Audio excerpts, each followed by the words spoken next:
Hello, my name is John Brink and we are podcasting on the Brink from the capital of northern BC, Prince George. Beautiful day in Prince George, kind of a winter day in Prince George, and I have a special guest today, and his name is Cristian Silva. Welcome to the show, Cristian. Thank you, John, and I'm grateful to be here with you today.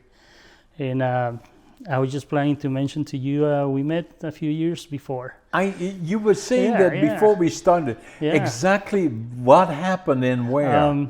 It was back in '98. Oh my God, that's 25 years ago. Yeah, our third child was born, and I was working at your place. At my house? In your house in Northern Chaco.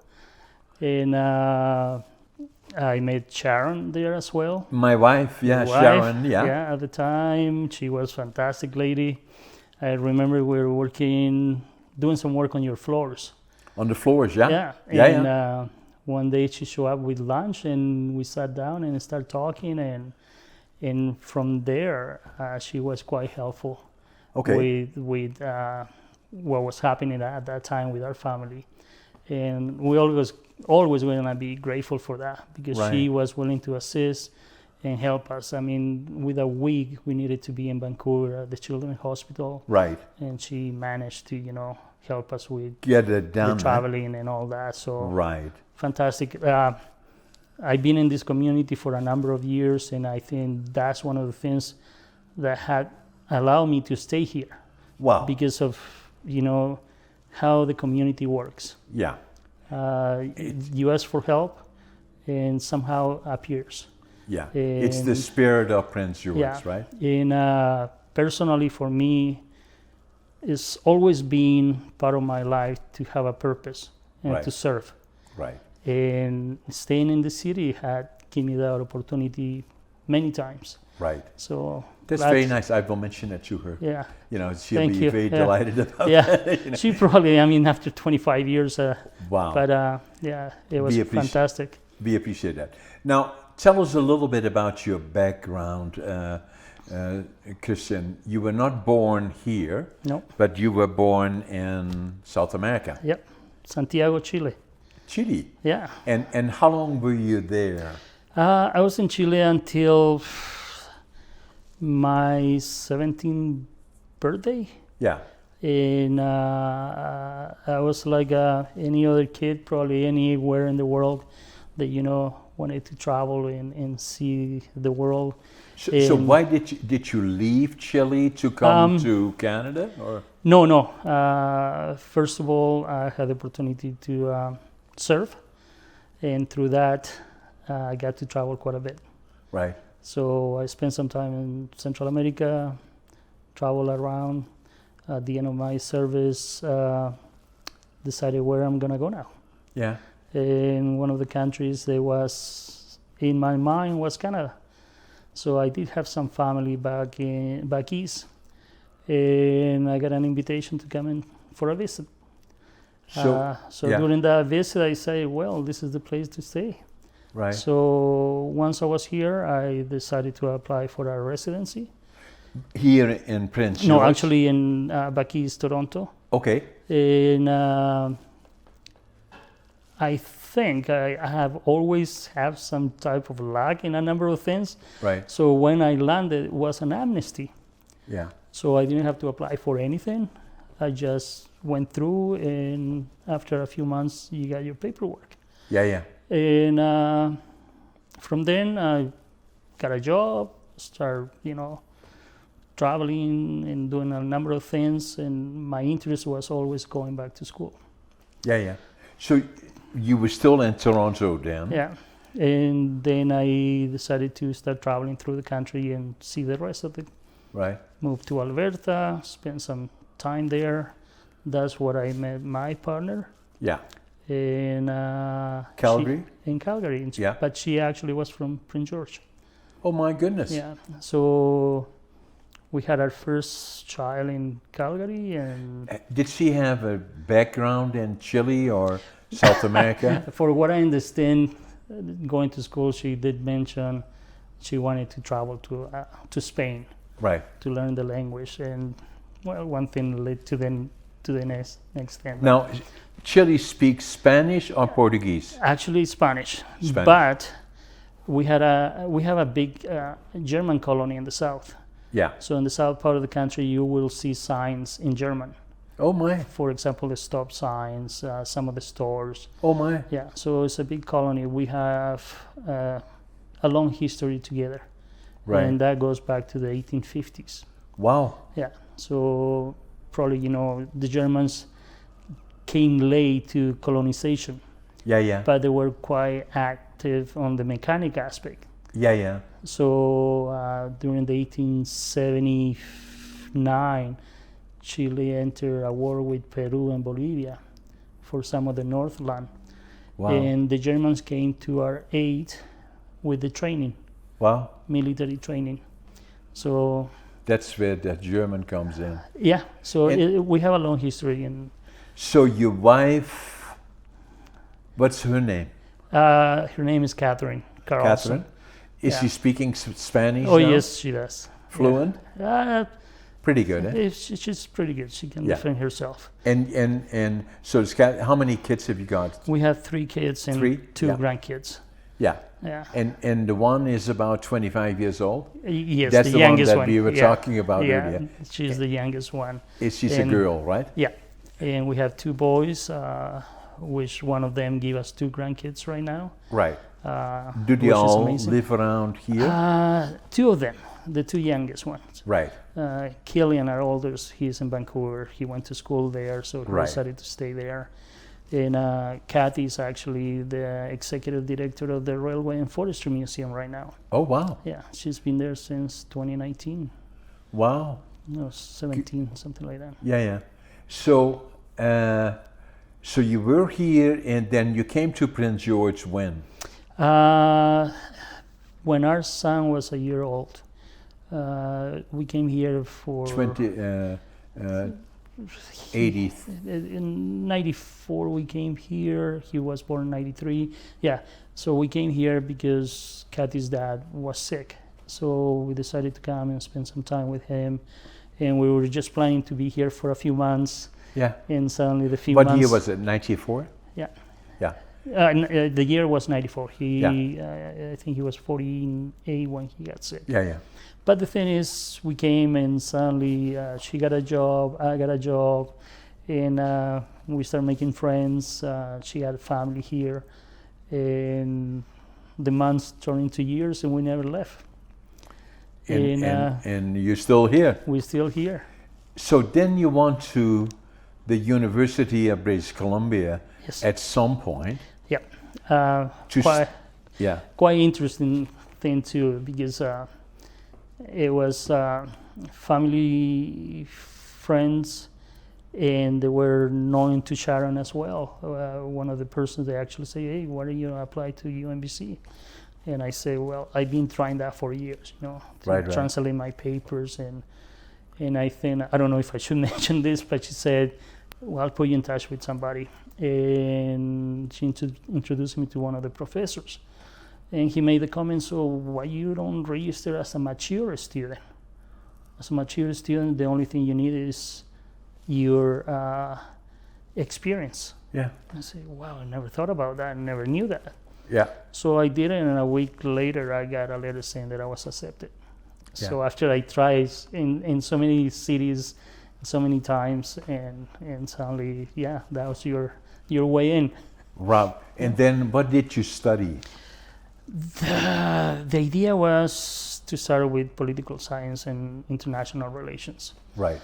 But the whole idea... Why did you do that? Did you have kind of a history in Chile that made you do that, or? In part of the traveling that I was doing, the places that I visit, the type of politics and economics and the social life of those countries, I think will be interesting to see, how I can apply myself. So, but then I got a little bit disappointed when you have to write quoting other people. And I decided to take some anthropology classes where actually one of these professors, you can write in your first person. I say, really? So I did like that, to use your own experiences, not somebody else's.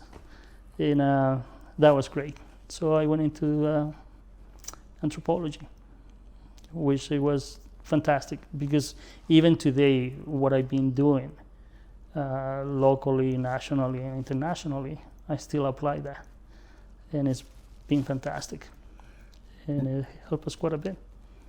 So that kind of put you into a direction that was close to your heart. You have a passion for that, helping others in a lot of cases. But then you studied further, you went to another university.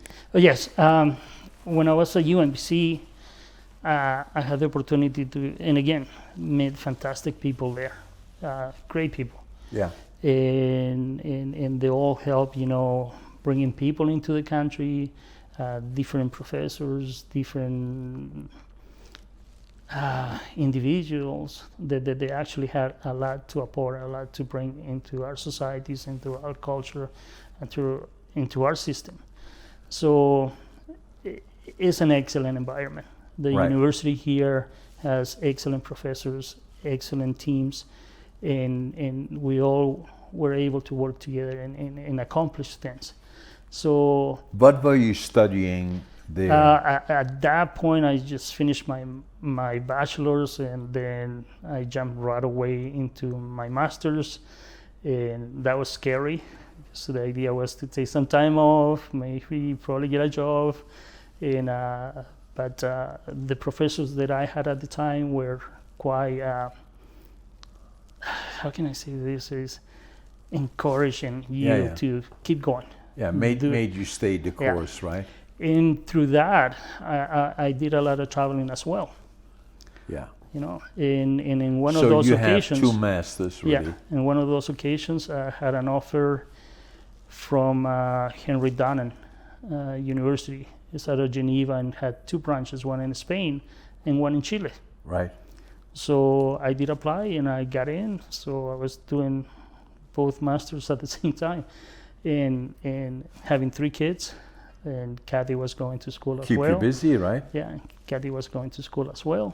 Yeah. And it was something. It was worth it. Yeah.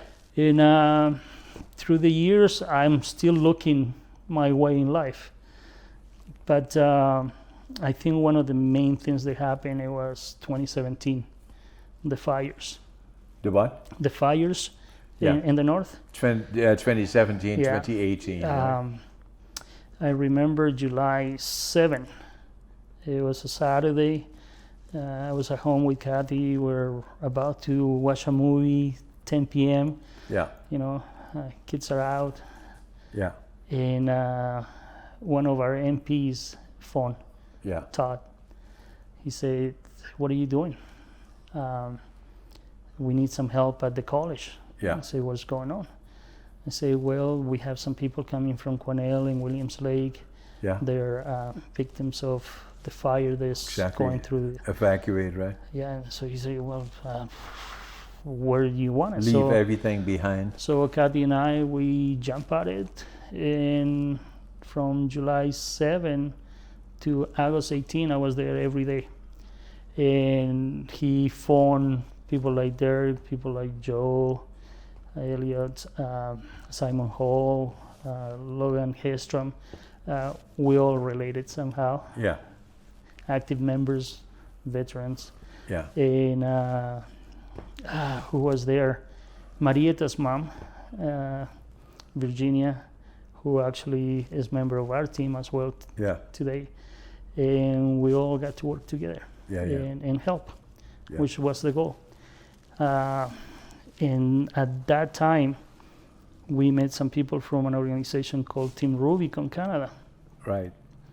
Who actually was just created the year before, after the fires in Fort McMurray. Yeah. So what happened then is some Americans, Australians, Israelis, and British came to the help, around 80 members of Team Rubicon. Yeah. And at that time, it was just Team Rubicon USA. 1917, 16, 17, was that 16, 15, when they had the Fort McMurray fires? It was 2016. Yeah. 2016. Yeah. So Yeah, that's what I thought. so they came to help. Yeah. The majority all veterans, first responders, and a lot of civilians with a lot of skills.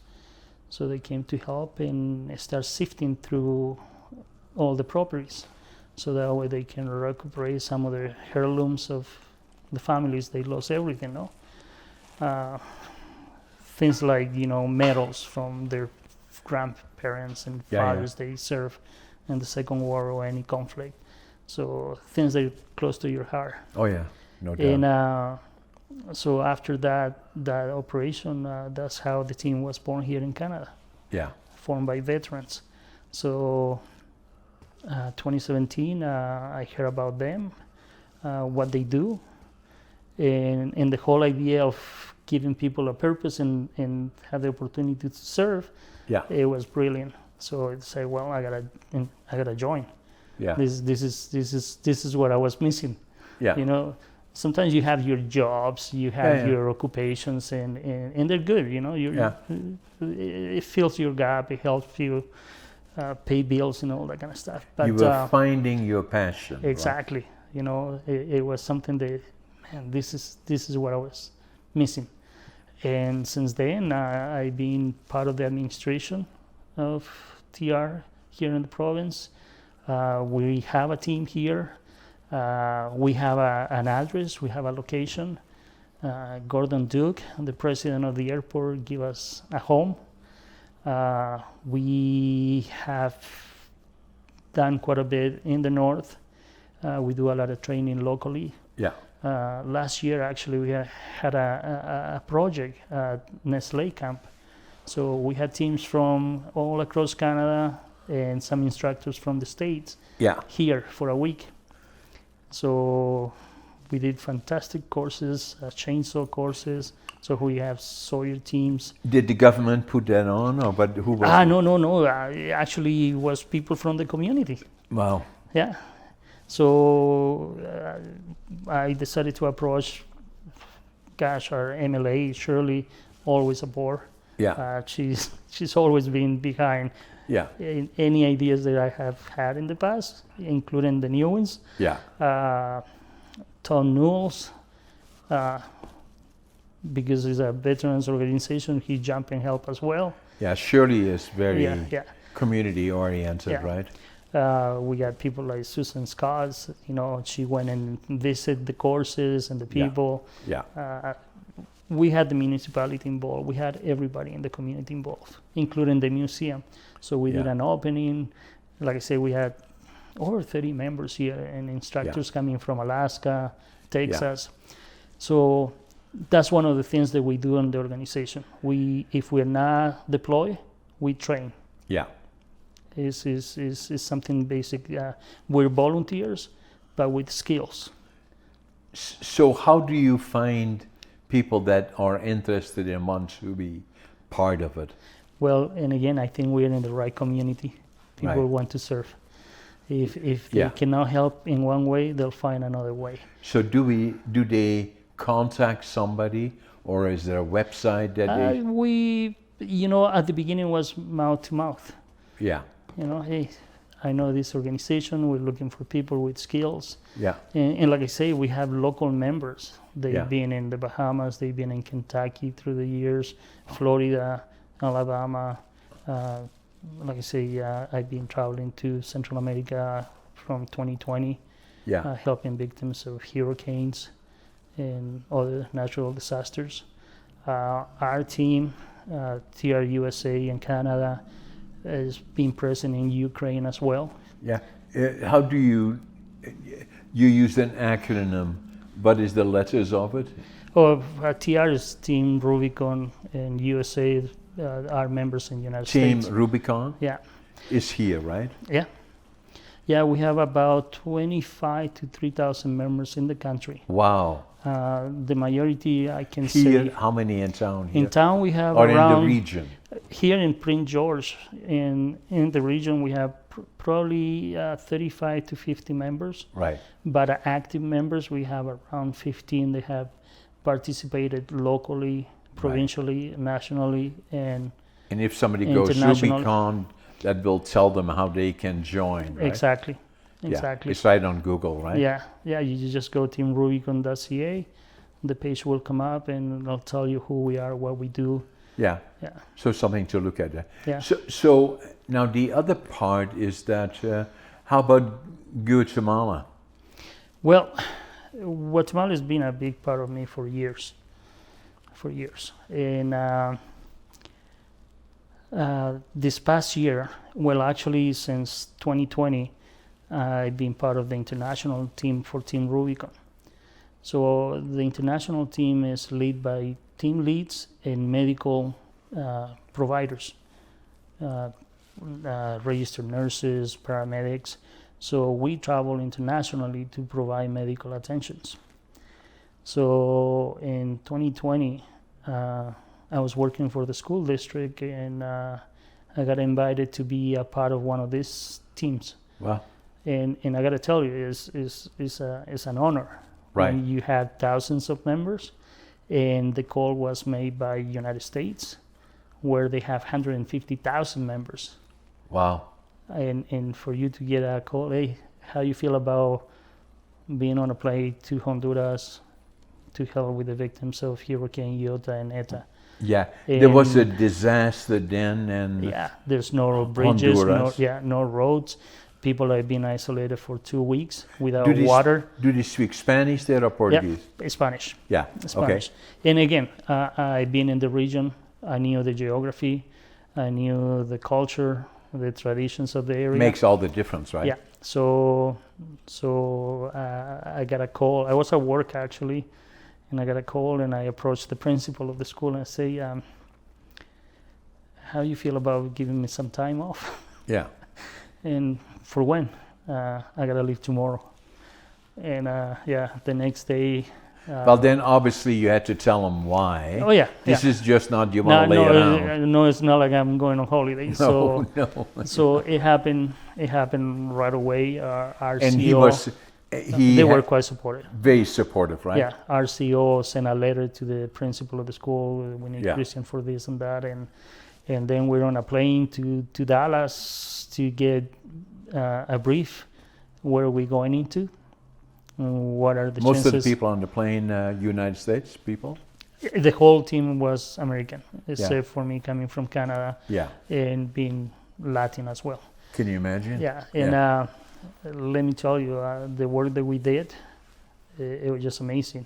At this time, what was the work what kind of disaster was there? Well, we had people that were isolated. Right. Like I say, there's no bridges, no access to these people. So our goal was to provide drinkable water. Right. So we brought with us something that we call the WASH program, the water sanitation hygiene. So people were getting sick, parasites, Ebola, typhoid, a number of illness, no? So our goal was to provide access to clean water. So we brought with us the Sawyer kits. The Sawyer kit is a filter. Like, actually, you can put it in your hand. I should have brought you one, that way you could see what it was. No, I saw it on the pictures. I didn't know exactly what it meant. It's a filter that will... They had it was on your information package that we got. And it showed pictures of people putting, it looked like there was a bottle of some sort. Yeah, just like a Coca-Cola bottle. Yeah. We connected to the filter, and that bottle was with dirty water that we collected from the streets or from a small pond on the ground. Yeah. And we connected to the filter, and we connected to another bottle that we're able to clean that water. How purify that water? How could that possibly be? It's incredible. You know? The water looks brown, has little things swimming all over, full of E. coli. And then you pass it through the filter and you drink it right there, right away. Wow. So let me tell you, during the training, Is it chemical in it? Or? No. CC, we have to be really careful. For example, if it is mining explorations and some of those chemicals are landing on the river, we cannot clean that water. No. But we do clean water that is affected by bacteria, like E. coli. Yeah. So we can get rid of that, and Yeah. people can drink it. So when we're training people, it was just unbelievable. No, people wanted to make sure that we're doing the right thing, that we're giving the right training. So I remember being with our team in one of the local institutions, a school actually. So we're training the locals how to use the filters, and it was a pot of water outside the school, and a horse just walked by it and urinated in this water. So one of the ladies said, "Can you clean that?" And we all look at each other and say, "Gosh, we never done this." So they collect the water, we put it through the filters, and we have 35 people in front of us waiting for us to drink the water. And we did. It did have a little bit of odor on it, but it was drinkable. It came out clean. It came out that nobody got sick. And we did that for 2 weeks, you know. So did they call that a kit then? Yeah, because this product comes in a kit. It'll have the filter, we'll have a hose, a bunch of other little things to connect it to different containers. So we deliver, I can't remember the amount of them, and was one per family. So we traveled for 2 weeks. And let me tell you, in areas you had the river, the road, and the mountain. We finished doing the work, and on the way back, where's the road? It was washed off by the rain, because it was still raining every day. And then you have to find other ways. Sometimes you have to walk, sometimes you have to hike. So we're approaching and helping people there in the most isolated areas. And that's what make our team as well quite different from other organizations. Yeah. Because by having the skills, by having the training, we can operate anywhere. Yeah. And that was fantastic.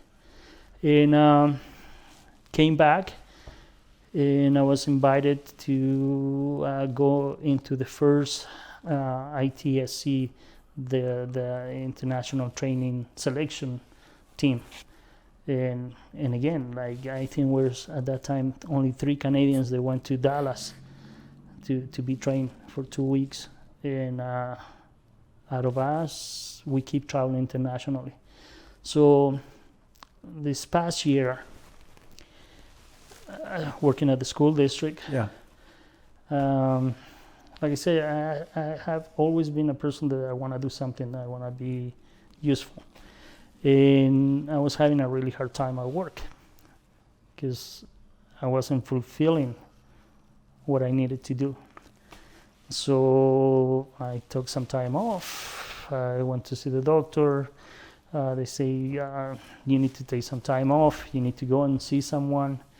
And I think, and I still think, it was a form of depression, that I wasn't being useful.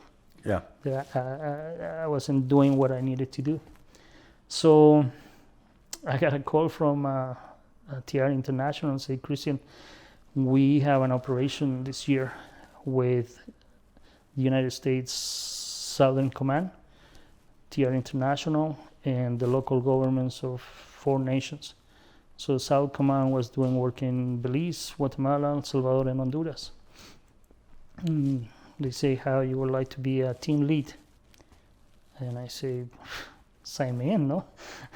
Yeah. And so I got, I think I felt that I was alive again. And so I did that, and I spent some time in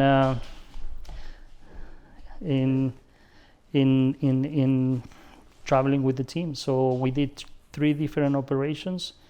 We traveled to isolated areas where sometimes you have to take, Black Hawks helicopters to get in there. Yeah. Or travel their roads that, 40 kilometers will take you 3 hours. Wow. Yeah. Or you have to hike. but the idea was to provide medical assistance to communities. They have, let me tell you, probably some people have never seen a dentist. Yeah. So the 4 branches of the armed forces were there: Air Force, Navy, the Army. Everyone was there. So we had dentists from the Air Force doing extractions of people's teeth, between 4 to 6 of them per person. You get to meet people, they've been having a headache for like 20 years and they didn't know why. No. But soon you start pulling those teeth and all that, how can I say, pus that's been sitting in their heads and cheeks for so many years, they were relief. So we start seeing people and kids with a lot of cases of high blood pressure. We noticed there was a lot of diabetes going on. So most of the people, the 6,000 or plus, that we provided medical attention in these communities. So this was in Guatemala or? In Guatemala. Yeah. In Guatemala, in one of the provinces. In the northern Guatemala? Yeah. And how come government in Guatemala didn't do nothing about that? Well, it's, how can I say this? We don't use the term of third world country anymore. It's one of the poorest countries, but at the same time it's one of the richest countries because there's a lot of resources. Is a lot of what? Resources. Like, for example, we have a lot of mining Canadian companies doing explorations there since the 1960s. Right. So we do have a relationship with them. But it's a country that has been in armed conflicts. Is there lots of fraud? And this is bad to admit it, but there's a lot of corruption. No, things they don't necessarily get to where they need to get. For years, many of the people and indigenous people in this country were not considered citizens. So but I don't understand is that like. What you were doing is, you're basically providing clean water, right? Yeah. If you don't have clean water, then you cannot maintain your health, right? Yeah. And this doesn't just happen in Guatemala. There's a lot of countries in that region that you cannot open a tap and drink the water. Right. So you can have a tap at home, but in the rural areas you don't have that. So you have to collect water from wells, for example. But they go through so many natural disasters that these waters get polluted. For example, some of these villages or hamlets that we visit, you have the latrines and the source of water 15 feet apart. It doesn't have to be, though. Why did they not put it further apart? Because, like I say, many of these people, they're living in these rural areas or isolated areas. They're taking over that land. They don't have permission to be there. So they're inside national parks, for example. So they're people in the worst living conditions. Yeah. Like I say, it's not like the government doesn't want to provide the help. Sometimes they don't know where they are. The Ministry of Health, for example, that we worked for a few months, and the people working in that organization, they're beautiful people. Yeah. And you can say that because you see what they do. They show up into these communities, they pocket money out of their own wallets to buy food, to buy supplies they bring into these areas. Sometimes they use their own money to pay for the gas for the vehicles to get there. Yeah. So having the SOUTHCOM and TR providing this assistance was great. It was great. But like I was telling you, I mean, for me to be with them for so many months, it was like we're just putting a Band-Aid in the whole thing. Yeah, it's just the beginning, right? Yeah, so why these people are so sick? Like I was saying, we're seeing cases, diabetes, bad teeth, kids that with average obesity. Age must be very low, Yeah, right? yeah. Because people will not be They will, if you don't see a doctor, and let me tell you, the rate of mortality is Right. horrible. We met women that lost their childs because of they didn't have clean water. Isn't that horrible? the Now, amount the of- other thing that you make references to is kits. Yeah. Yeah. Are the kits, are that filtering system that you're talking Yeah. about? You Uh, want people to buy them and send well, them there. The thing is, at the beginning, when I came back from that deployment, Right. I started realizing where things are going wrong. What is happening here? Yeah. So that's when I talked to a few members that we spent the summer together. I say, so what do we notice is Yeah. there's no access to clean water. Like I say, we have kids with diabetes. I mean, to buy a bottle of 3 liters of Coke Yeah. is cheaper than buy a half a liter of water. Yeah.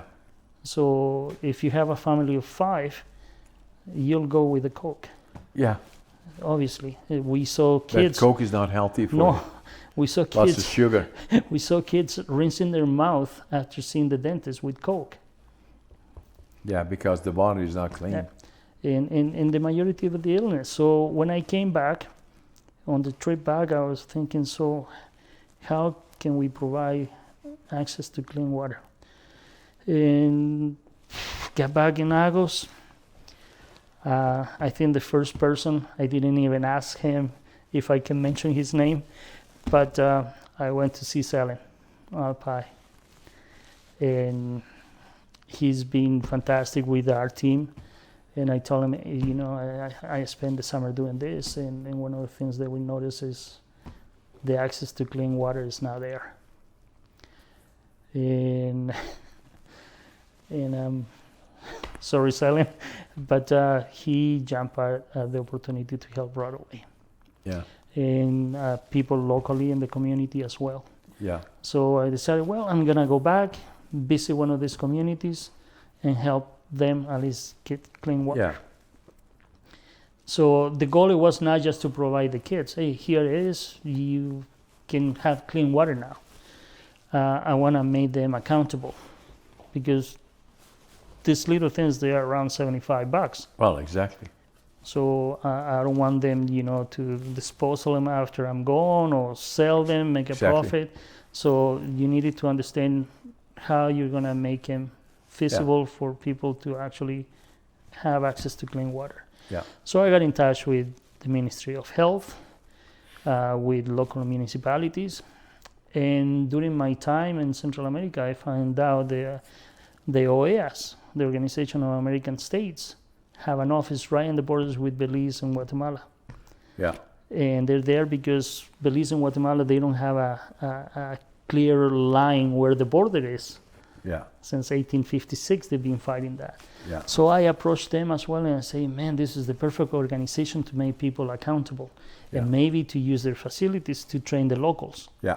So we start training people from the OEAS, people from the Ministry of Health, and the municipalities to teach them how the system works, how we can make it feasible for that filter to provide clean water for over 3 years. Yeah. So that's what we did, and they were fantastic. We did the delivery. People are using them.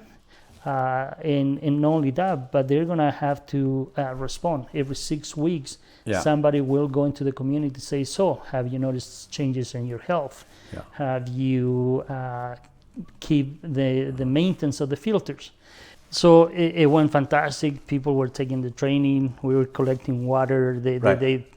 You should see the smile. And it really, the brown water coming clean and drinkable. So came back home. It was all wonderful. But on the way back, people were saying, this worked fantastic. How can we do it again? And I say, gosh, I thought this will be one-time thing. You know, just to try to help one community or a couple people here and there. And then they say, oh, we have this community that actually don't even have a bridge to cross into a city. Yeah. And they're having a lot of people with parasites, especially kids. They're not attending school. And some of these kids are actually spending 3 to 5 hours collecting water. Yeah. so they're not attending school. So, man, we gotta make changes. So I came back, sat at the house for like a week, just thinking how we're gonna do this. And then I realized I'll probably make a call to friends from my organization, friends across the country, and I didn't want to collect money. So I say, how about if you buy the filters, send them to me, and I'll deliver them. Yeah. So sell and jump again, help. And we have people as far as PI sending the filters. So I put together about 4 boxes of 50-gallon with filters and some other medical supplies and things like that. And again, not just Shirley, but RMPs jumped to help as well. Yeah. So I got in touch with Todd. Todd said, this is going to cost a fortune. So he got in touch with Air Canada, with Air Link, and suddenly we're bringing all this stuff down to Central America. The local airports and airlines, they say, oh, this is humanitarian help, will help you as well. Yeah. So you start making connections and friends and people that actually want to help. So we've been helping around 400 families since then. In the conversations, I say, well, at the end of November, I'm coming home, and that's it. But then they say, hey, there's more communities there around, 38 other communities. We're talking about 30,000 people. Yeah. They still don't have access to clean water. And so on the way back, I was thinking about what is next. And surely, again, a number of people in the community say, why don't you create a society? But what does that mean? How long is it going to take? I don't have a clue. Yeah. So I talked to local people and say, go to Service BC, register, come out with a name. So we came out with a name, Quetzalí Izamal, which means fresh water from the heavens. So how do you call it? Quetzalí Izamal. Access to Izamal. Izamal, access to clean water society. Yeah. So it's a society. It is a society. Incorporated so a non-profit. Here? Yeah. Yeah. Yeah. So non-profit. Yeah. But one of the regulations is you need to have a board. And I say, wow, who am I going to pick? So let me tell you, Shirley's everywhere. And I remember asking to meet with her. And we talked for over an hour at the museum, just sitting at the museum quiet. And she suggested a few names and let's approach them. And 2 days later, we have a board.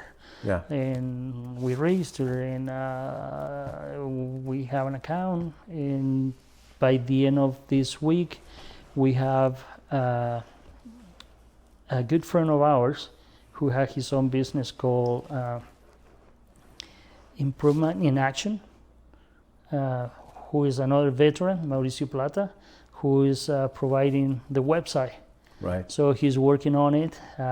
He's putting all the information. He will have something probably by Thursday, and the new projects, and we're taking it from there. And then we're probably gonna start, approaching people in the community, business people, and to see how. So this one is. How do you spell it? K. Yeah. E. Said. T. Said. Sa.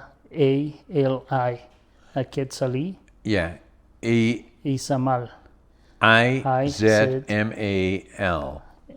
Yeah. So and those two words access together. To clean water society. Yeah. So those two words put together, like I say, it means fresh water that comes from the heavens. Right. So once you have the two letters, that should get you there, right? Yeah. And we, like I mentioned to you, we do have partners down there as well. Yeah. Like the OEAs, the local municipality, the Ministry of Health. Yeah. So the idea will be from now on to provide the filters, but at the same time, do a little bit more. So let's put everybody together. Let's bring doctors and dentists and medical attention, vaccinations, and actually fumigations as well. You have to get them involved. Yeah. Oh yeah. So because you can't do it you can get them started, you can show them what to do. Yeah. But from there on in, they have to do it, right? Yeah, yeah. So that's the goal right now. Yeah. So that we can all work together. Yeah. And so the idea to branch out of the filters will be to focus on education, Yeah. health, and empowering women in these communities. Yeah. Because they're the center, the nucleus of these families. Yeah. They're the ones that providing, the meals, the everything. Now that's Guatemala, the northern half, the northern portion of it. Are there other countries? Is this common in South America? Actually, you know what? Going actually through the information for the Sawyer kids, one of the salespersons out of Washington mentioned, Christian, don't feel bad that you're helping countries in these situations. Let me tell you, in Europe, people cannot drink water out of the tap. No. And I went, what? Well, so many conflicts, 2 world wars. There's so many contamination on the land. Yeah. In Germany, I would say you need to buy bottle of waters to drink it. Yeah, and a lot of people do, right? Yeah. So fortunately, they have the money to buy bottled water. See, that's the other issue. Like, I mean, if we look locally, we have problems with water 30 minutes from here. Yeah. Why? I remember as a kid growing up in Holland, that my grandparents had a pit outside deep. Yeah. And they would have a bucket in there, and they would go like this and scoop up water from there. They didn't have a tap. Yeah. All the water came out of there. Yeah. So this is a world problem. Yeah. And just looking at UNICEF, looking at the World Health Organization, when they talk about by 2050, 1 out of 4 people are not going to have access to clean water. And they're not talking about, countries in the South, in the global South. They're talking about the whole world. Yeah. So this is an issue that we need to start watching now. We need to start taking care of it now. So what can the average individual do? Because everybody cannot afford to go down there. Yeah. And at the same time, you don't speak Spanish. Yeah. See, there's so many things coming out of this.